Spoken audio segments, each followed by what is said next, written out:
Bienvenidos una vez más, estimadas hermanas y hermanos, a este estudio de la palabra de nuestro Señor. El tema de hoy está titulado Nuestro Dios es misericordioso y clemente. Vamos a ir a la palabra en Nehemías 9:31. Ahí se encuentra, en el capítulo 9 se encuentra toda la narración de la historia de la reedificación del templo, de la reedificación, del muro de Jerusalén que había sido destruido por las invasiones.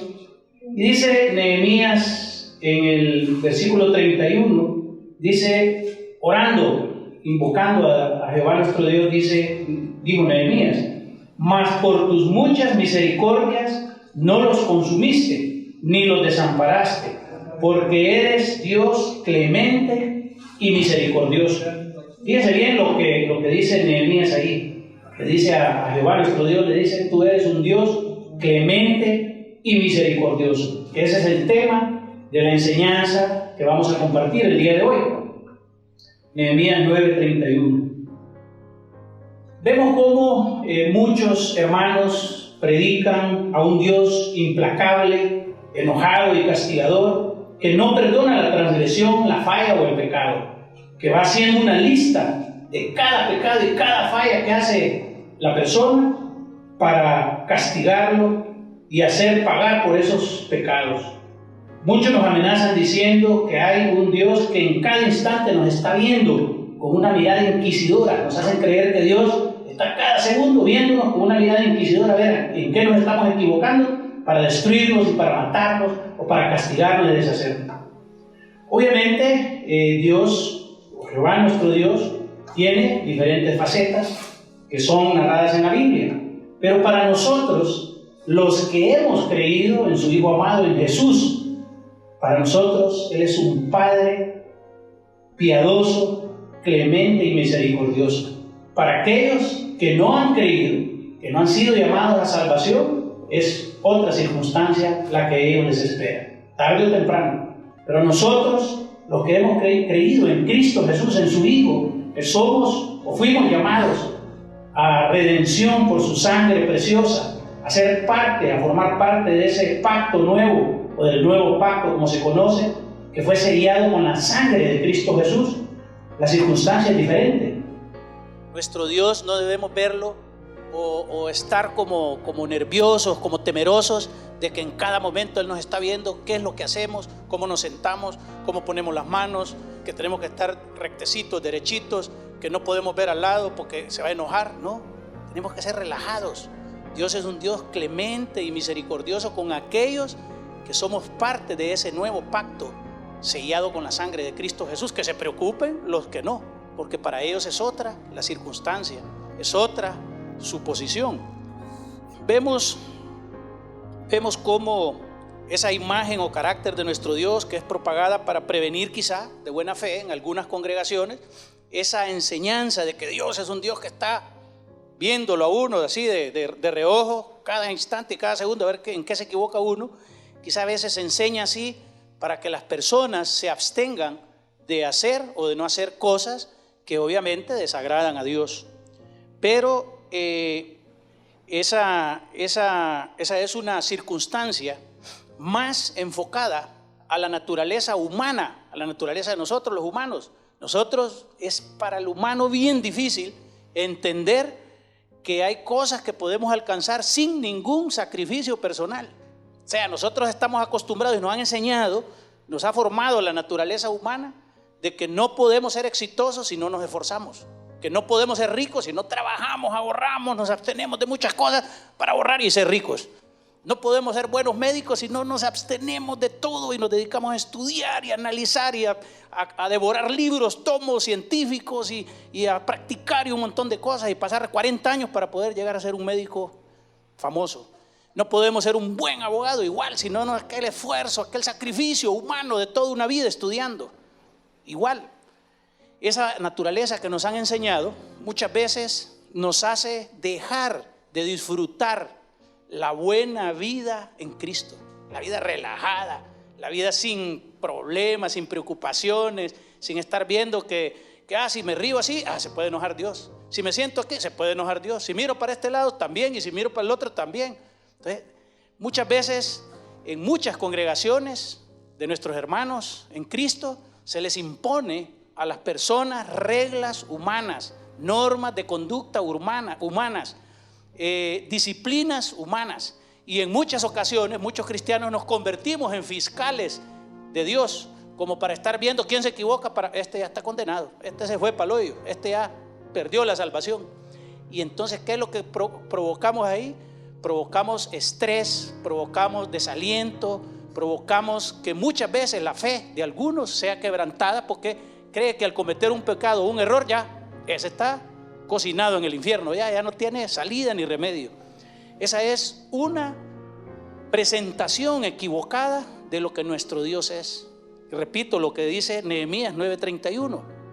Dice: mas por tus muchas misericordias no los consumiste ni los desamparaste, porque eres Dios clemente y misericordioso. Dice: nuestro Dios es un Padre amoroso, cariñoso, comprensivo de nuestra naturaleza humana, de nuestra debilidad. Y por eso Él es clemente y misericordioso. Si no, Él no hubiese mandado a Cristo Jesús a redimirnos, a salvarnos con su sangre, porque Él sabe que nuestra naturaleza es débil, era débil antes de Cristo, que si fuese por el cumplimiento de las leyes, por el hacer esto, el no hacer el otro, el mirar aquí, el no mirar allá, el comer esto, el no comer lo otro, el beber esto, pero no beber lo otro, si fuese por eso, ni uno siquiera, dice la palabra, podría alcanzar salvación. Y sabiendo eso, Dios, porque es Dios, mandó a Cristo para que ese único hombre, su sacrificio, su muerte, su resurrección y su sangre nos hiciera a usted, a mí y a los que nos están siguiendo por la televisión, nos hiciera posible alcanzar esa salvación, porque por nosotros imposible. No hay uno siquiera que pudiese por sí mismo alcanzar esa salvación por la misma debilidad humana. Él, o sea Dios, nos mira como deberíamos de ser y no como somos. Él es misericordioso y nosotros muchas veces no lo hacemos. Nosotros mismos, a nuestros hijos, muchas veces no los vemos como los deberíamos de ver en fe, sino que los vemos como son, con debilidades, con problemas, con su comportamiento a veces irregular o mal comportamiento. Pero Dios es misericordioso, aunque nosotros no lo seamos. Dice Nehemías, siempre Nehemías en capítulo 1, versículos 8 y 9, dice: acuérdate ahora de las palabras que diste a Moisés tu siervo, diciendo: si vosotros pecareis, yo os dispersaré por los pueblos, pero si os volviereis a mí y guardareis mis mandamientos y los pusiereis por obra, aunque vuestra dispersión fuese hasta el extremo de los cielos, ahí os recogeré y os traeré al lugar que escogí para habitar ahí mi nombre. Vemos cómo Dios desde aquellos tiempos siempre ha sido, fue, es y será misericordioso y clemente con nosotros, con los seres humanos, y mucho más ahora con los que somos parte de ese nuevo pacto en Cristo Jesús. En el nuevo pacto dice, vamos a ir a Jeremías 31:31. Dios, como es Dios, sabiendo la debilidad, la deficiencia de la naturaleza humana, que no hay uno tan solo que pueda decir: yo me salvé porque yo me porté bien, yo no hice esto, yo no hice lo otro, dejé de hacer esto, ayuné, hice tal cosa, oré y cumplí todo. No hay uno que pueda decir eso. Entonces, sabiendo eso, el Señor, Jeremías 31:31 dice: he aquí, vienen días, declara el Señor, en que haré con la casa de Israel y con la casa de Judá un nuevo pacto. O sea, nos anunció desde aquel tiempo, desde Jeremías, nos anunció un nuevo pacto, sabiendo que el pacto anterior había sido fracasado, porque el hombre, por su naturaleza, no había podido cumplir ni uno solo siquiera. Luego en Hebreos 8:15-28 nos anuncia el mediador de un nuevo pacto, Jesús, el Cristo, el único, porque Él es el Hijo de Dios, el único que pudo venir a este mundo, ser hombre, convertirse en hombre y no pecar, porque era Dios o es Dios, y murió por todos nosotros en la cruz. O sea, tuvo una muerte de maldición, una muerte que solo se la ocasionaban o se la decretaban como castigo a los peores de los delincuentes por parte del Imperio Romano. Y él sufrió ese vituperio por todos y cada uno de nosotros, los que lo hemos aceptado y hemos creído que él es el mediador de ese nuevo pacto.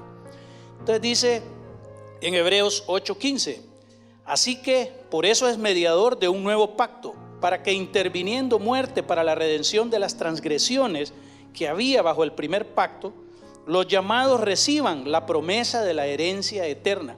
Aquí no dice que usted va a recibir la promesa de la herencia eterna porque dejó de hacer algo, o porque no comió chancho, o porque comió nacatamales, o porque se abstiene muchas veces de comer frijoles. No dice nada de eso, absolutamente nada de eso. Otra cosa es que hay hechos y actitudes que ofenden a Dios, que no hay que hacerlas, porque le amamos a Él y amamos a nuestro prójimo. Pero aquí no dice que por dejar de comer chancho, o por comer cabro, o porque no come chorizo, o porque no hizo tal cosa, no dice que por eso se va a salvar. Dice que porque crea y acepte ser parte de ese nuevo pacto en Cristo Jesús. Dice, lo voy a volver a leer: así que por eso es mediador de un nuevo pacto, para que interviniendo muerte, no dice la muerte de José, ni la muerte de María, ni la muerte de Pedro, ni la muerte de Carlos, ni la muerte de Orlando, ni la muerte de Leila, no, dice la muerte de él, para la remisión de Jesús, para la remisión de las transgresiones que había en el primer pacto, los llamados, que somos nosotros, reciban la promesa de la herencia eterna. Luego en Hebreos 28 nos dice: así también Cristo fue ofrecido una sola vez para llevar los pecados de muchos, y aparecerá por segunda vez sin relación con el pecado para salvar a los que le esperamos, que somos nosotros.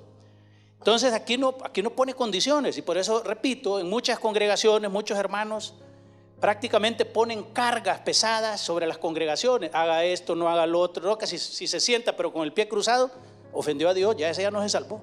Que si está comiendo chicle, ya no se salvó. Que si llegó con gorra a la congregación, ya tampoco se salvó porque andaba con gorra. Que si llegó con tenis, no, ese ya no puede. Que si andaba arito la señora o pintado, no, ese ya se fue del infierno. O sea, ponemos cargas innecesarias en las congregaciones y hacemos muchas veces dudar a la gente que por ignorancia, por no leer la palabra y estudiarla y pedir revelación, creen que ya fallaron y que ya se fueron para el infierno, ¿va? Y muchos se van al mundo por eso, porque no, yo ya fallé, no pude ganarme la salvación, entonces se fue al mundo y mejor regresó a las bebidas, a las drogas, a la prostitución y a muchas otras cosas más. Seguimos acá en Juan 3:16. Fíjense cómo es de misericordioso y clemente nuestro Dios. Es un Dios fuerte, poderoso y temible, y tiene un poder, bueno, ilimitado, porque es Dios, ¿verdad? Para aquellos que no son sus hijos, sino que son creación, los que no han creído en Cristo Jesús, esos que tengan cuidado, ¿verdad? Esos que anden con cuidado, porque aunque muchos los miramos que se hacen ricos y que prosperan temporalmente, pero llega un momento que tienen que rendir cuentas cuando entregan la mochila, cuando entregan el equipo, como dicen, ¿verdad? Que tienen que ir al más allá, y allá van a dar cuentas, y otros la pagan acá también, ¿verdad? Muchos de ellos, enfermedades, problemas familiares, problemas legales y un montón de cosas, porque no están bajo la cobertura y bajo la gracia y misericordia de nuestro Dios. Entonces dice Juan 3:16: porque de tal manera amó Dios al mundo, que ha dado a su Hijo unigénito, para que todo aquel que en Él cree no se pierda, mas tenga vida eterna. Perdón, me equivoqué. Para que todo aquel que no haga esto y lo otro tenga vida. No es así, no dice así, ¿va? No dice para que todo aquel que deje de comer chancho, para que todo aquel mujer que no se pinte ni use aritos, para que todo aquel que no llegue con gorra a la congregación, para que todo aquel que asista cuando el pastor le dice que hay un ayuno, por fuerza tiene que hacer ayuno, porque si no se fue para el infierno. No, o sea, son reglas y normas impuestas por hombres. Dice: porque de tal manera amó Dios al mundo, que ha dado a su Hijo unigénito, para que todo aquel que en Él cree no se pierda, mas tenga vida eterna. Y en su amor y misericordia nos incluyó a nosotros los gentiles, porque antes, en el primer pacto, solo había promesa para los miembros del pueblo de Israel. O sea que nosotros éramos gentiles, estábamos fritos, como dicen, estábamos jule. Pero en su misericordia dijo, no, también voy a incluir a estos otros. Y tuvo misericordia de nosotros y nos hizo pueblo sin ser pueblo, por la misericordia de Él. Porque no éramos parte ni había esperanza para nosotros en el primer pacto. Y vemos la misericordia de Dios. Vamos a ir a Romanos 5:15. Dice Romanos 5:15: pero el don no fue como la transgresión, porque si por la transgresión de aquel uno, estamos hablando de Adán, murieron muchos, abundaron mucho más para los muchos la gracia y el don de Dios por la gracia de un hombre, Jesucristo. O sea, fuimos al pecado por la transgresión de Adán, venimos a la salvación por el sacrificio de Cristo Jesús. Esa es la misericordia de Dios. Imagínese alguien que sin conocerlo a uno de su vida, a sabiendas, ¿verdad?, soporte todo lo que Cristo soportó, vituperios, escupidas, muerte en cruz, que era muerte de maldición, y todo sin decir nada, ¿verdad?, como un cordero en silencio, para salvarnos a nosotros. O sea, tanta es su misericordia y su amor y su gracia. Vamos a la palabra también a ver en 2 de Corintios 12:9a. Dice, pero Él me dijo, te basta con mi gracia, pues mi poder se perfecciona en la debilidad. O sea que Dios no está esperando que nosotros seamos fuertísimos. Es que el carácter, ese hombre es mecha corta, ese hombre tiene un carácter brutal, ese nadie lo doblega. No, Dios sabe que en la debilidad de nosotros, en esa debilidad, Él se fortalece, siempre y cuando nosotros le entreguemos nuestra vida a Él. O sea, repito, en muchas ocasiones queremos nosotros o creemos, porque así nos han formado en la educación formal, en la casa, en el hogar, de que todo requiere de un sacrificio, que todo hay que trabajar, hay que estudiar, hay que hacer esto, porque si no vas a ser pobre, o no vas a ser profesional, o no vas a ser exitoso, o no vas a ser famoso. En el mundo así es. Si usted no ahorra y no trabaja, difícilmente será rico, a menos que se gane la chica, ¿va?, o la lotería, o la loto, o alguna de esas cosas, ¿va? Pero también para eso las probabilidades no son tan grandes, ¿verdad? O sea, son mínimas las probabilidades. Dice también en 2 de Crónicas, capítulo 30, versículo 9b: el Señor su Dios es compasivo y misericordioso. Si ustedes se vuelven a Él, jamás los abandonará. Fíjense bien. O sea que los que no se vuelven a Él, eso sí deberían de vivir preocupados. Y por lo general esos ni se preocupan. Ellos pasan ahí en esos grandes conciertos, en esas grandes orgías, en esos grandes francachelas, en esas grandes fiestas. Eso no se preocupan. Eso no les interesa. Y esos son los que deberían realmente de pasar estresados y preocupados. ¿Qué va a pasar con su vida? Nosotros no. Nosotros no tenemos por qué preocuparnos. Tenemos que esforzarnos en hacer las cosas agradables a Dios y a nuestros prójimos.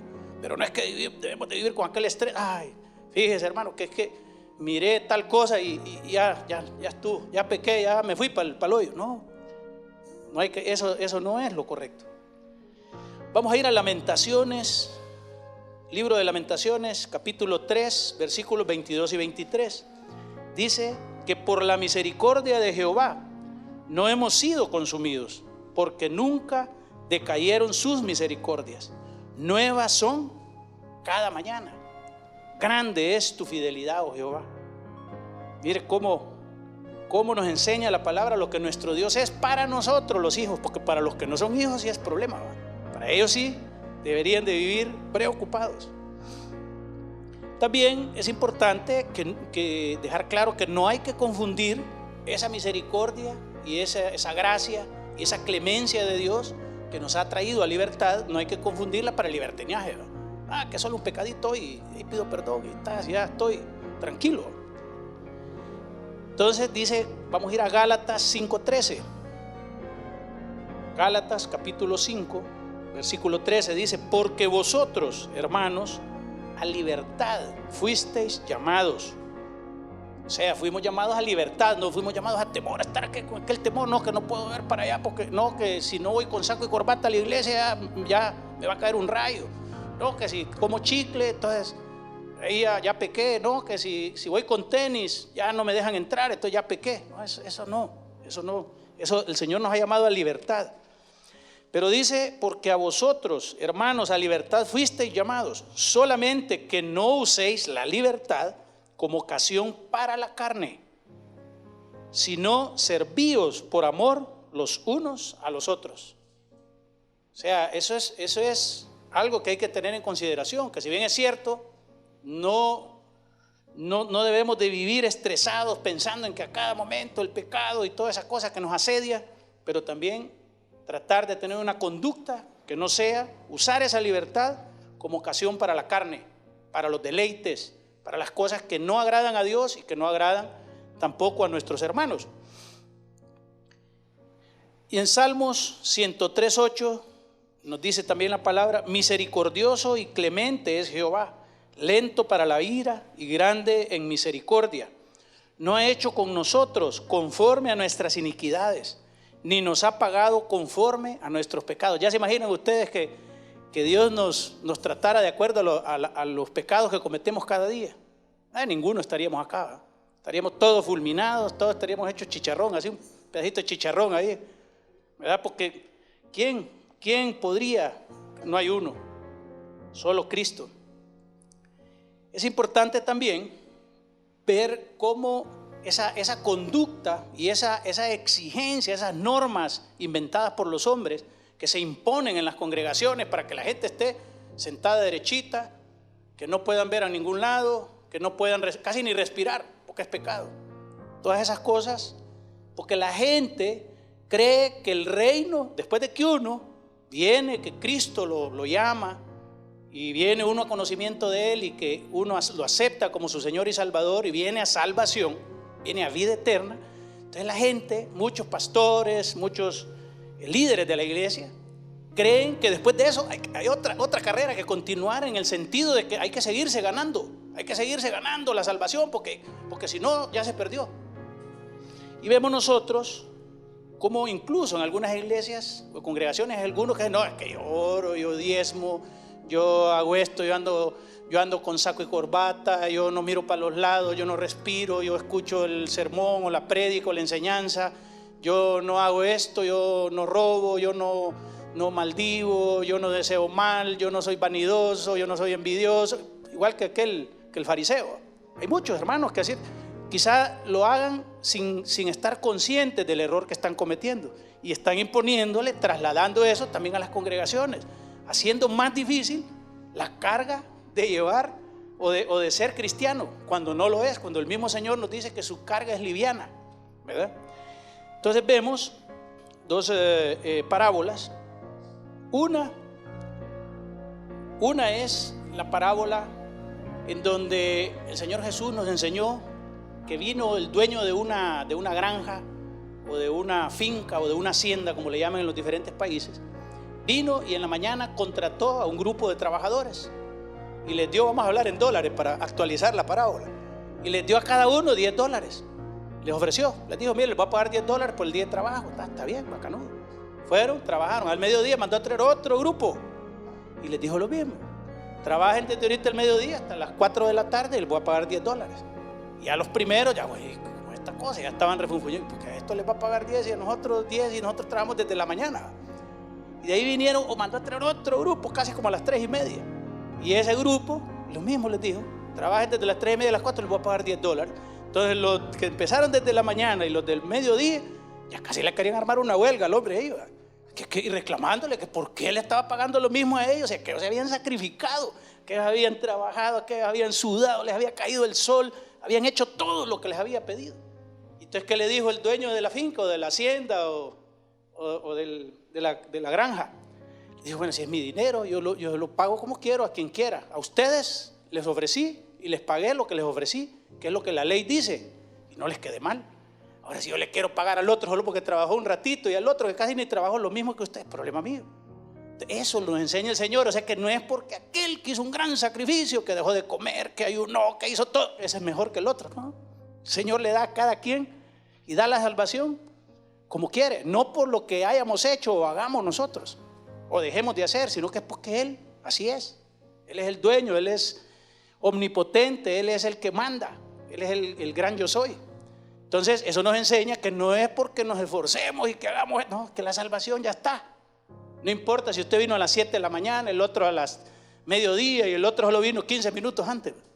Pero la naturaleza humana no vi porque aquel se va a salvar. Y yo, mire, yo desde 7 años voy a la iglesia y he orado y estudié en el seminario, y hice esto y evangelicé y fui a Nigeria, fui a Camboya y hice un montón de cosas. Pero uno solo vino, el Señor te acepta, ya se salvó también. Entonces, eso nos enseña que no es por méritos, no es por comportamiento, no es por conducta, no es por hacer o no hacer, porque Él quiere, porque Él es autónomo. Ahora, el requisito número 1 es creer en Él, en Cristo Jesús como Señor y Salvador. Ese es el número 1. Después de eso, como les digo, hay normas de cómo debemos de comportarnos como cristianos. Hay conductas y hay cosas que debemos de hacer y no hacer, pero es porque a Él le agradan o no le agradan. Vamos a ver también acá la otra parábola, también la del deudor que no perdona. Eso nos pasa también en muchas congregaciones, ¿verdad? Vamos a ir aquí a Mateo 18, 23. Dice Mateo 18, 23: por lo cual el reino de los cielos es semejante a un rey que quiso hacer cuentas con sus siervos, y comenzando a hacer cuentas le fue presentado uno que le debía 10,000 talentos. A este, como no pudo pagar, ordenó su señor venderle, y a su mujer y a sus hijos y todo lo que tenía, para que se le pagase la deuda. Entonces aquel siervo, postrado, le suplicaba diciendo: Señor, ten paciencia conmigo, yo te lo pagaré todo. El señor de aquel siervo, movido a misericordia, el rey, ¿verdad?, le soltó y le perdonó la deuda, se la condonó. O sea, que ni siquiera el siervo lo que le está pidiendo es que le diera chance para pagarle. Él le dijo: no, está bien, te voy a soltar y te condono la deuda. Pero saliendo aquel siervo, halló a uno de sus consiervos que le debía 100 denarios, y haciéndose de él, le ahogaba diciendo: págame lo que me debes. Entonces su consiervo, postrándose a sus pies, le rogaba diciendo: ten paciencia conmigo y yo te lo pagaré todo. Mas él no quiso, sino que fue y le echó en la cárcel hasta que le pagase la deuda. Entonces muchas veces nos sucede eso. El mero jefe nos perdona, pero muchos de nosotros no nos perdonamos. O incluso, lo que decía anteriormente, muchos nos convertimos en fiscales, nos autonombramos fiscales en nombre de Dios para andar viendo: fulanita, esa ya se perdió, esa ya sé lo que anda haciendo y y el otro, ese, ni que venga acá a la iglesia, si ese ya está frito, porque nos convertimos nosotros, recibimos por gracia la condonación de nuestros pecados y de nuestras deudas, pero queremos que metan a la cárcel al hermano, porque el hermano es que ese hermano, usted viera ese comportamiento que tiene, es un bárbaro ese, ¿verdad? Entonces esta parábola nos enseña también que el Señor nos perdona, pero nosotros mismos, no solo no es que no perdonamos a los otros, a veces nosotros mismos no nos perdonamos, porque a veces nosotros mismos decimos: no, yo cómo puedo ser salvo si yo hice tal cosa, si yo robé tal dinero en tal ocasión, le robé a fulano, si yo tal, o sea, mantenemos esa idea, ese pensamiento de que no somos dignos de recibir la condonación de nuestros pecados. Entonces, ¿qué pasa? Entonces vivimos una vida de temor, de tensión, de estrés, sin disfrutar de todas las riquezas, de todo el relax, como dicen, de toda la paz que nos da el tener al Espíritu Santo del Señor en nuestros corazones, sino que vivimos preocupados pensando, no, que es como yo en tal fecha. Entonces no nos perdonamos tampoco a nosotros mismos. Vamos a ir a muchas de estas conductas. Muchos se vuelven cobradores de nuestras deudas para con Dios y nos exigen el pago imponiendo cargas que ni ellos cumplen. Dios tiene misericordia de nosotros, pero nosotros no perdonamos a nuestros deudores. Muchas de estas conductas hacen correr el riesgo a las congregaciones de caer en religiosidad. No, que fulano debe tal cosa, que fulano hizo tal cosa, que fulano. Entonces empiezan a crear conductas, normas de comportamiento, cosas que hay que hacer, cómo vestirse, cómo sentarse, cómo hablar, cómo hacer lo otro, con quién se va a casar.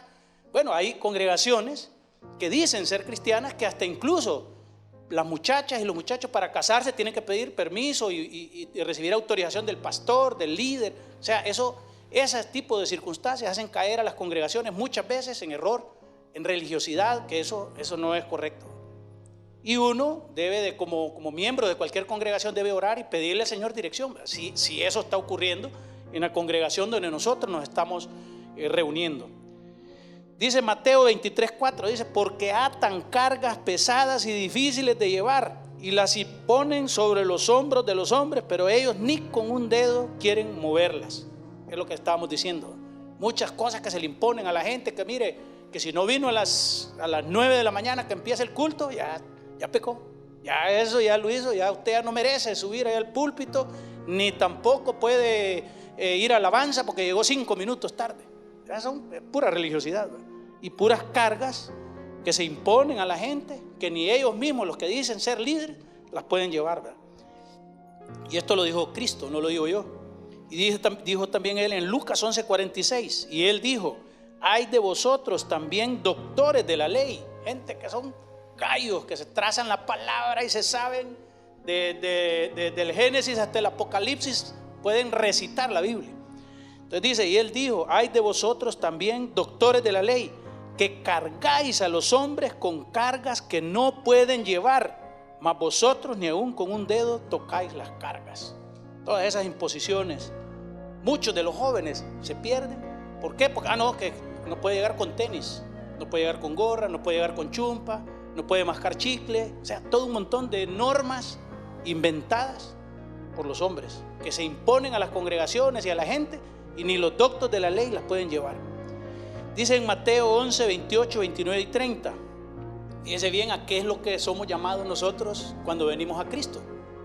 Dice el Señor en Mateo 11, 28, 29 y 30. Venid a mí todos los que estáis trabajados y cargados, y yo os haré descansar. No dice que yo los cargaré más y les meteré un montón de normas de conducta que tienen que hacer, y trabajos y sacrificios, que si no va los sábados a visitar casa por casa, que si no va a tal cosa, que si no va a tal ayuno, que ya esa persona ya no. Pero dice: venid a mí todos los que estáis trabajados y cargados, y yo os haré descansar. Llevad mi yugo sobre vosotros y aprended de mí, que soy manso y humilde de corazón, y hallaréis descanso para vuestras almas, porque mi yugo es fácil y ligera mi carga. Muchos presentan el seguir a Cristo de manera tan complicada y difícil de cumplir, que muchos se dan por derrotados y regresan al mundo. Es lo que les explicaba anteriormente. Muchos dicen: no, yo no puedo, yo difícil, porque no puedo vestirme de esa forma, o no puedo dejar de comer chicle, o no puedo tal cosa. Entonces muchos, o por cosas diferentes, se van al mundo. Por eso dice: en esto se resume la ley y los profetas. Mateo 23, 36 y 40. Le preguntaron a Cristo Jesús: Maestro, ¿cuál es el gran mandamiento en la ley? Fíjense bien, todo lo demás es invento de los hombres. Entonces lo que Cristo nos dijo: ¿cuál es el gran mandamiento en la ley o de la ley? Jesús le dijo: amarás al Señor tu Dios con todo tu corazón y con toda tu alma y con toda tu mente. Este es el primero y grande mandamiento, y el segundo es semejante: amarás a tu prójimo como a ti mismo. De estos dos mandamientos depende toda la ley y los profetas. Si amamos a Dios y a nuestros prójimos, procuraremos no hacer nada que los dañe, que los perjudique, que los ofenda, siguiendo como base lo que nos instruye la palabra, en qué es lo que debemos, podemos y no conviene que hagamos. Entonces, todo lo demás que inventen los hombres son inventos, son reglas de conducta. Así como aquí usamos pantalones en América y en la mayor parte del mundo, en Escocia los hombres usan falda. Pues no por eso es que pecan. Esas son inventos del hombre, porque incluso cuando Cristo Jesús no usaban pantalones, sino que usaban otro tipo de vestimentas hasta abajo. Entonces, o sea, no es por el vestir, no es por lo que, cómo nos vistamos, qué comamos, qué bebamos, qué hagamos o qué no hagamos. Todo se resume en esto: en amar a Dios por sobre todas las cosas, con toda nuestra fuerza, nuestro corazón, nuestra mente, nuestra alma, y al prójimo como a nosotros mismos. ¿Y qué es lo que debemos y no debemos hacer? lo que la palabra dice, lo que no agrada a Dios. Ahí podemos ver los frutos de la carne y el fruto del Espíritu. Eso es lo que agrada a Dios. Si a Dios no le agrada tal cosa, pero no es porque tal persona, no, que tal cosa no debe hacer. Eso no debemos de imponerlo a los hombres, no debemos de inventar cargas que hagan más difícil sobrellevar la vida en este mundo. Así que, hermanos y hermanas, queremos también aprovechar para que todos aquellos que nos están siguiendo a través de los medios de comunicación, que no han venido al conocimiento de nuestro Señor Jesús y que quieren descansar, que quieren descargar su alma, su mente, su vida y hacer más liviana su carga siguiendo a nuestro Señor Jesús, que no es más que aceptarlo, dejarlo entrar en su corazón y declarar que Él es el Señor de su vida y su Redentor y Salvador, y que es el Hijo de Dios. No tiene nada más que hacer. Y luego estudiar la palabra, leerla y ver las normas de conducta, los frutos de la carne que no agradan a Dios y el fruto del Espíritu que agrada a Dios, para que usted pueda llevar una vida sana, tranquila, relajada, gozosa y en paz como cristiano. Así que si usted quiere gozar de todas estas cosas, síganos en esta pequeña oración. Repita con nosotros, incline su rostro ahí donde está. Señor Jesús, vengo a tu presencia para darte las gracias por tu misericordia, Señor, porque moriste por mí en la cruz del Calvario y con tu sangre redimiste mis pecados y me compraste, Señor, para trasladarme a tu reino de luz. Te recibo como mi Señor y Salvador y me declaro cristiano y declaro que tú, Señor Jesús de Nazaret, eres el Hijo del Dios Altísimo, del Dios Excelso. Y te doy las gracias porque has tenido misericordia y clemencia de mí. Esto te lo pido y lo declaro hecho en el nombre de Cristo Jesús, tu Hijo amado. Amén. En su pantalla va a ver los correos electrónicos, los teléfonos de la Misión Tejes para que nos escriba y podamos orar por usted y nos deje conocer todo lo que ha ocurrido en ese nuevo cambio, en esa nueva vida que usted tiene a partir del día de hoy. Que Dios les bendiga, que Dios esté con ustedes en esta semana.